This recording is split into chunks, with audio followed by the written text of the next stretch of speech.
Space, check. Mechs, check. And a war between men and women, check. Hello Otaku, Mav here, and all aboard as we explore the galaxy of Vandread. Vandread is a series that has 26 episodes with the addition of 2 OVAs that ran from 2000 to 2002. Now in the world of Vandread, humans have colonized the galaxy, and in one star system, men and women live on 2 separate planets and are at war with one another.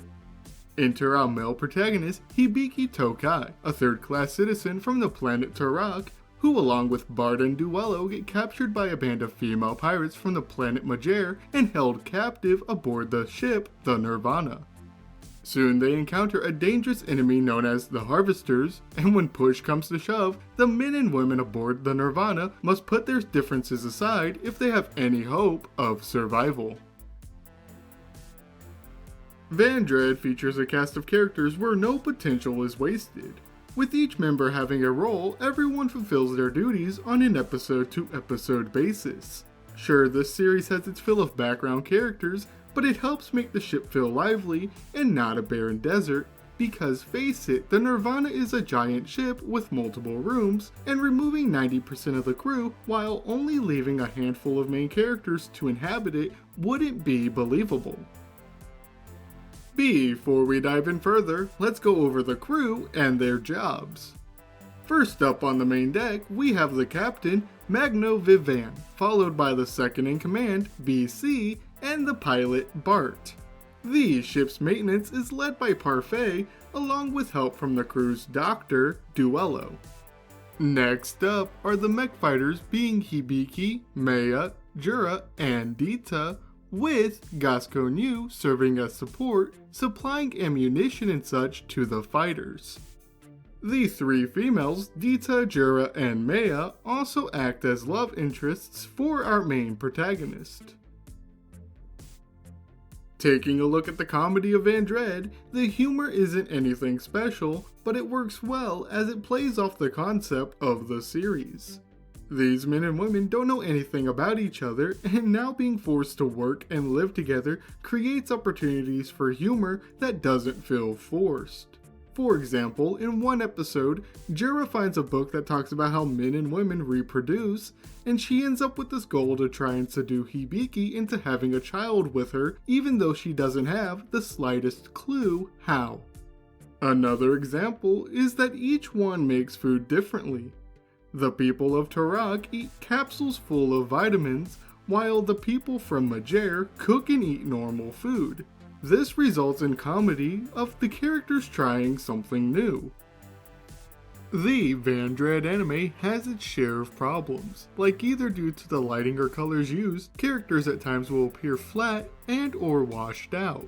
Other problems occur when Vandread shifts from its 2D animated art style to CGI for its battle sequences. Battles in this anime are quick and full of explosions, but the movement and look of the CGI models aren't the prettiest, especially when it becomes a cluttered mess. Something that can be a bit off-putting is that even though the battles are in CGI, Vandread constantly breaks the immersion by showing us the pilots inside the mechs in the normal 2D art style. Honestly, I feel like they should have just kept the art the same throughout the whole show. I mean, because the mechs themselves have been shown to be in the same animated art style as the rest of the show from time to time anyways.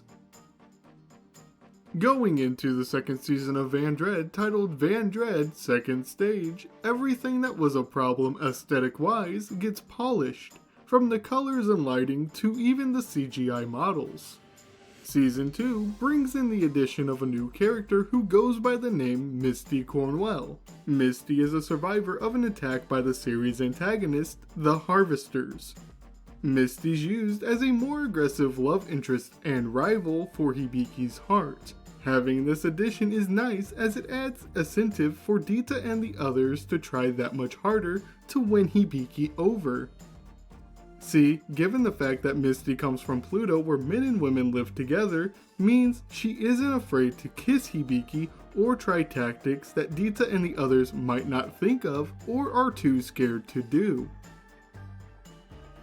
Recently turning 20 years old, Vandread is a series that might not be as widely known as it once was, but it is definitely worth a watch.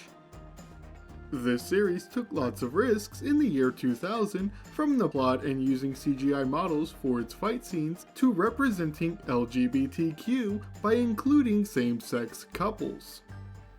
With everything Vandread has done and accomplished in its 26 episode run, it receives a score of 7.7 out of 10. Sure, it has its problems in its art and CGI, but all that gets addressed in the second half. Now, if you are someone who enjoys Vandread and wants more of it, there is a manga, but unlike the anime that follows the light novel, the manga diverges from the source material, giving it its own unique story and events. Other differences between the two is that in the manga, multiple main characters are missing, and as a result, the remaining characters are assigned new roles to fit the new story. That's all for this video. I'd love to hear your thoughts in the comments. Remember, if you enjoyed this video, hit that like button, and if you're new, subscribe and ring the bell to stay up to date with new videos. I'm Otaku Mav, and I'll see you next time.